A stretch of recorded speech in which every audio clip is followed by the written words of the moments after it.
यहाँ से लोग पढ़ने के लिए फॉरेन कंट्री जाते हैं, वहां तो यह असुरक्षित फील नहीं करते। हमारे ईसाई तो उनको वहां से मार के नहीं भगाते, हमारे ईसाई तो नहीं कहते कि यहाँ मंदिर मत खोलो, वहां पे भी मंदिर है, सारी कंट्री में मंदिर है। तो हमारे यहाँ पे रहने के बाद तो हमें यहाँ से क्यों निकाला जा रहा है? हमारे को यहाँ पे क्यों धर्म का प्रचार नहीं करने दिया जा रहा? पढ़ने के लिए आप वहां जा सकते हैं, हमारी शिक्षा लेके आप यहाँ पे आके टॉप कर सकते हैं, टॉप रैंकिंग में जाएंगे। और आप देख लीजिए Christian colleges, Christian school, Christian nurses, Christian doctors आप प्रेफर करते हो, लेकिन जब एक महिला अगर आगे उठ के कुछ अपने बारे में और अपने धर्म के बारे में बोलना चाहती है तो उसको अनुमति नहीं दी जाती। क्यों?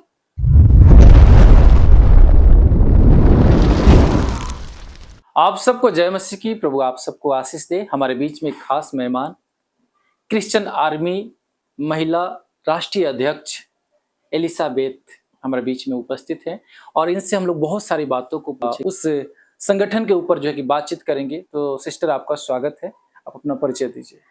सबको जय मसीह की। जय मसीह। Praise the Lord. मैं सबसे पहले प्रभु का धन्यवाद देती हूँ इस खूबसूरत समय के लिए जो प्रभु ने मुझे मौका दिया, और ब्रदर का भी मैं धन्यवाद देती हूँ कि आप हमारे बीच में आए और आप हमसे बातचीत करना चाहते हैं। ये बहुत ही सुनहरा अवसर है कि हम इस माध्यम से बहुत सारे लोगों को अपनी मन की बात हम बता पाएंगे। ये हम चाहते हैं कि जो क्रिश्चियन आर्मी है जी, उसका उद्देश्य क्या है? जी, क्रिश्चियन आर्मी का मेन उद्देश्य है कि मसीहों को एक इकट्ठा करना। जी, जैसे गुलदस्ता होता है, जैसे आप ये देख रहे हैं फूल है, अलग अलग रंग के फूल हैं और उनको एक जगह इकट्ठा किया जाता है, उसमें कांटे भी होते हैं। जी, क्रिश्चियन आर्मी का जो मेन मकसद है कि फूलों को एक करके कांटों को हटाना, यानी कि हमारे मसीहों की लाइफ में जो दिक्कतें आ रही हैं, परसिक्यूशन को लेके, धर्म परिवर्तन के आरोपों को लेके जो दिक्कतें आ रही हैं, बच्चों की पढ़ाई को लेके दिक्कतें आ रही हैं, बहुत सारे मुद्दे ऐसे हैं जो मसीहों के हमारे आ रहे हैं, मसीहों के जो हमारे आ रहे हैं, उन मुद्दों को लेके क्रिश्चियन आर्मी बनाई गई है, संगठित की गई है। हमारा मेन उद्देश्य यही है कि हम इस प्लेटफॉर्म पे, इस संगठन के माध्यम से हम भारत के जितने भी हमारे ईसाई हैं, अब चाहे किसी भी डिनोमिनेशन के क्यों ना हो, चाहे वो रोमन कैथोलिक हो, मेथोडिस्ट हो, प्रोटेस्टेंट, सीएनआई, बिलीवर्स, हम इस संगठन के माध्यम पे सबको एक प्लेटफॉर्म पे, एक संगठन में एकजुट करना चाहते हैं, ताकि कल को हमारे लोगों पे जो भी प्रॉब्लम्स आती हैं या परेशानियां, दिक्कतों का वो सामना करते तो वो अकेले ना करें, ये संगठन उनके साथ है, उनका सहयोग करेगा। चलिए, बहुत ही इसमें भी जो हम लोग देख रहे हैं कई लोग अलग अलग विचारधारा के, कैसे आप उनको जोड़ेंगे? देखिए, विचारधारा जो होती है वो मनुष्य तब तक अपनी विचारधारा को रखता है जब तक वो उसको सुन रहा है जी। लेकिन जब किसी के साथ कुछ घटता है, जब किसी के साथ कोई घटना होती है तो विचारधारा बदल जाती है। आज का दौर ऐसा है कि हमारे मसीहों के ऊपर इतने अत्याचार हो रहे हैं तो लोगों की अब वो विचारधारा नहीं रही जो पहले थी कि कोई गाल पे थप्पड़ मारे तो दूसरा गाल आगे कर दिया जाए।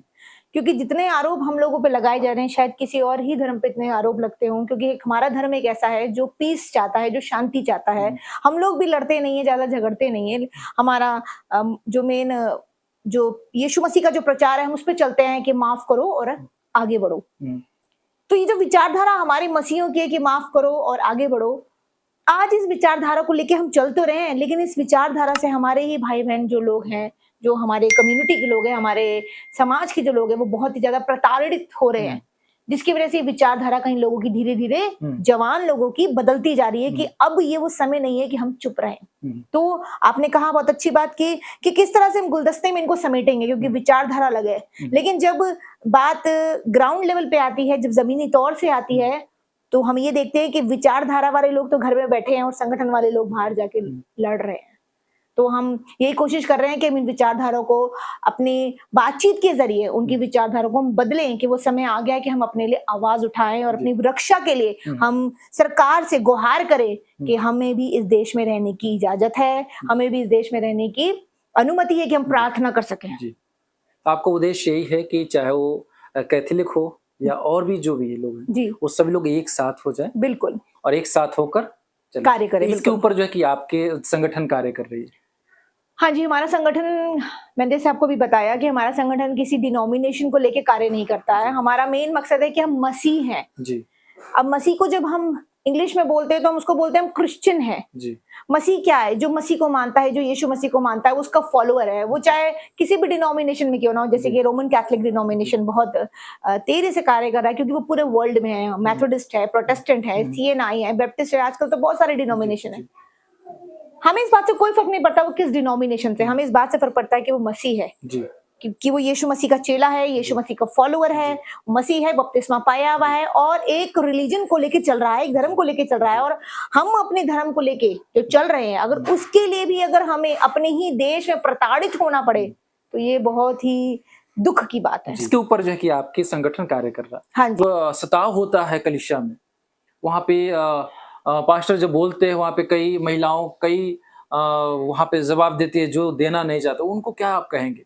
देखिए, मैं सबसे पहली बात ये बोलूंगी कि शिक्षित होना बहुत जरूरी है। जब एक महिला शिक्षित होगी तो अपने पूरे परिवार को शिक्षित कर देगी, बना देगी। शिक्षा एक मेन माध्यम है। हमारे भारत देश में शिक्षा का अभी भी अभाव है, लेकिन अगर हम साउथ और चेन्नई, मद्रास वगैरह में देखें तो वहां पे शिक्षा का स्तर काफी बढ़ चुका है। अब पहले वाली परिस्थिति नहीं रही, लेकिन फिर भी कहीं ना कहीं शिक्षा की वजह से जो है महिलाएं अपने हक के लिए बोल नहीं पाती है। जब हमें यही नहीं पता कि हमारे देश में हम किस तरह से अपने धर्म का पालन कर सकते हैं, जब हमें यही नहीं पता कि हम किस तरह से प्रार्थना आयोजित कर सकते हैं, उसके लिए बहनों को ना जागरूक और सशक्त और पढ़ा लिखा होना बहुत जरूरी है। भाई लोग को भी होना जरूरी है, महिलाओं को भी होना जरूरी है, ताकि हमारी जो आने वाली जो पीढ़ी है वो क्या होगी, जो पढ़ी लिखी होगी उसको पता होगा हमारा खाली पढ़ा लिखा नहीं, कानून की जानकारी होना बहुत जरूरी है कि हम अपने देश में किस तरह से रह सकते हैं और किस तरह से हम सुरक्षित हैं। अगर हम अपने देश में सुरक्षित नहीं है तो हम कहाँ जाके रहेंगे। यहाँ से लोग पढ़ने के लिए फॉरेन कंट्री जाते हैं, वहां तो यह असुरक्षित फील नहीं करते। हमारे ईसाई तो उनको वहां से मार के नहीं भगाते, हमारे ईसाई तो नहीं कहते कि मंदिर मत खोलो, वहां पे भी मंदिर है, सारी कंट्री में मंदिर है। तो हमारे यहाँ पे रहने के बाद तो हमें यहाँ से क्यों निकाला जा रहा है, हमारे को यहाँ पे क्यों धर्म का प्रचार नहीं करने दिया जा रहा। पढ़ने के लिए आप वहां जा सकते हैं, हमारी शिक्षा लेके आप यहाँ पे आके टॉप कर सकते हैं, टॉप रैंकिंग में जाएंगे। और आप देख लीजिए Christian colleges, Christian school, Christian nurses, Christian doctors आप प्रेफर करते हो, लेकिन जब एक महिला अगर आगे उठ के कुछ अपने बारे में और अपने धर्म के बारे में बोलना चाहती है तो उसको अनुमति नहीं दी जाती। क्यों? क्योंकि उसके पास नॉलेज ही नहीं है जी। यानी ज्ञान की कमी है। अगर वो बोल रही है तो हो सकता है वो सही नहीं बोल रही, लेकिन अगर एक पढ़ी लिखी महिला बोलेगी, एक जागरूक महिला बोलेगी, सबसे पहले उसको अपने कानून के बारे में मालूम होना चाहिए कि हमारा कानून हमारे बच्चों के लिए क्या इजाजत देता है, हमारे धर्म को निभाने के लिए हमें पास क्या है कि हम किस धारा के अकॉर्डिंग हम कार्य कर सकते हैं। चलिए एक और बात बताइए, अभी हम ये जानना चाहते हैं, आज पब्लिक का ये सवाल है, क्या ईसाई एक धर्म है कि विचारधारा? देखिए, अब धर्म की बात कर रहे हैं अगर आप, ईसाई एक समाज है। सबसे पहली बात, ईसाई समाज एक ऐसा समाज है जो हमेशा दूसरों की सेवा के लिए तत्पर रहता है। ये ऐसा समाज है, ये ना किसी झगड़ा करता है, ये ना ही किसी के आर्ग्यूमेंट्स में, किसी की बहस में पड़ता है, लेकिन हमारा समाज ऐसा है जो सेवा के लिए हमेशा तैयार रहता है। तो मैं इसको धर्म इसलिए नहीं कहूंगी। धर्म क्या है? धर्म तो सेवा ही है ना। तो हम तो अपना धर्म का पालन कर ही रहे हैं। अगर हम अपने धर्म का पालन करने में भी लोगों को दिक्कत है कि हम अपने धर्म का पालन क्यों कर रहे हैं, तो मुझे बताइए, तो बाकी धर्म के लोग भी तो अपना धर्म का पालन कर रहे हैं, उनके साथ तो कोई आपत्ति नहीं है, तो हमारे साथ ही सारी आपत्ति क्यों है? हम सेवा ही तो कर रहे हैं, हम सब सारे सेवादार लोग हैं।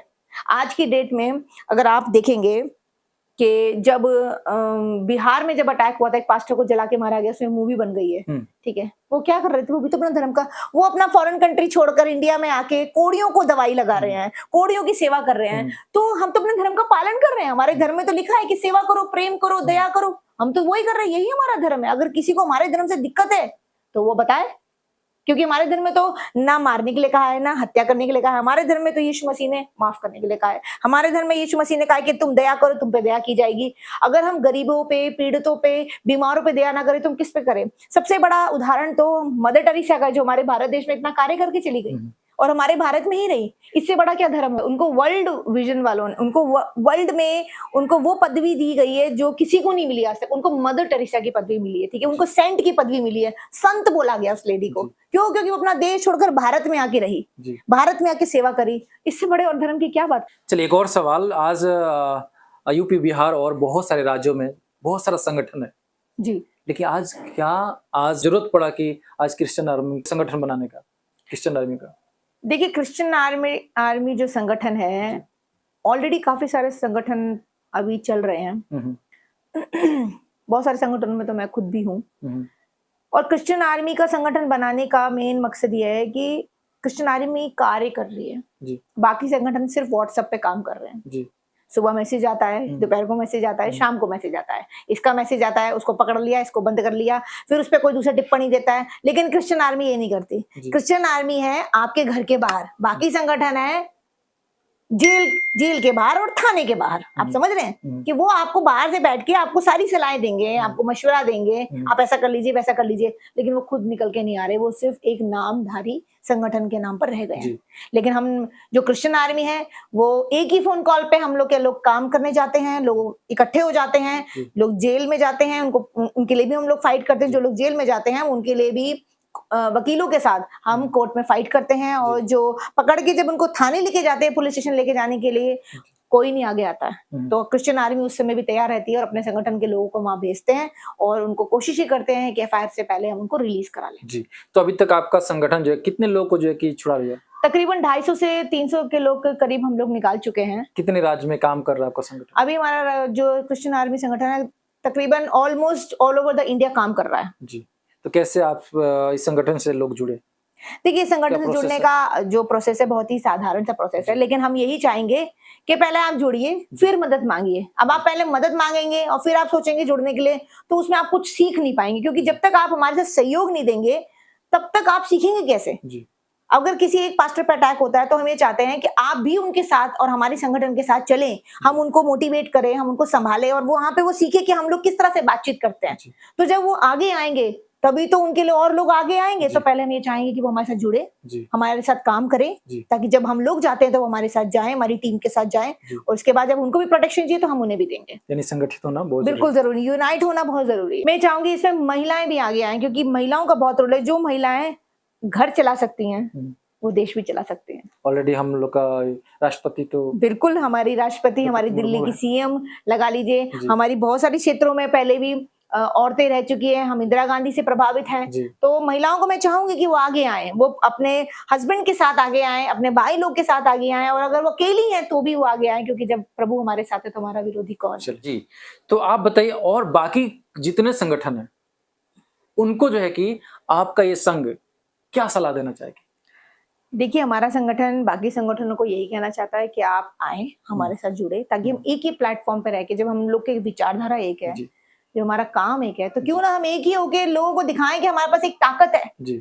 हम बटे नहीं, कहते हैं बटेंगे तो कटेंगे, तो क्यों बटे? हम आए एक ही प्लेटफॉर्म पे और हम कार्य करें। और हमारा मेन मुद्दा तो यही है कि हम उन बातों के लिए फाइट कर रहे हैं जो हम लोग कर ही नहीं रहे हैं। हमारे पर नॉनसेंस एलिगेशन लगाए जा रहे हैं, हमारे पर धर्म परिवर्तन के आरोप लगाए जा रहे हैं। जैसे अभी नन्स गई हैं तो उन पे लगाया गया है कि तस्करी, मानव तस्करी करी, जबकि वहां कुछ ऐसा हुआ ही नहीं है। सारे सबूत हैं, एविडेंस हैं, जिनको वो लेके गई, उनके माता पिता ऑलरेडी चर्च के मेंबर रह चुके हैं, सदस्यता पाए हुए लोग हैं, जितनों को लेके गई है वो सिस्टर, वो खुद बालिग हैं। तो ऐसी कोई बात नहीं है। तो ऐसी ये घटिया आरोप जो हमारे पे लगाए जाते हैं, तो संगठनों का ये काम होना चाहिए कि सब एकजुट हो जाएं और इन सब चीजों के लिए हम आवाज उठाएं।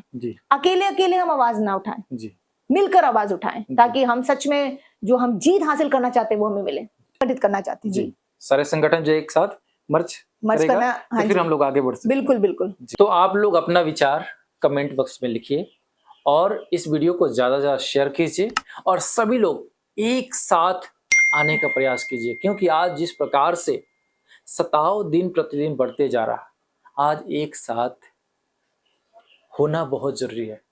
तो आप लोग अपना राय कमेंट बॉक्स में लिखिएगा। फिर मिलते हैं। जय मसीह की।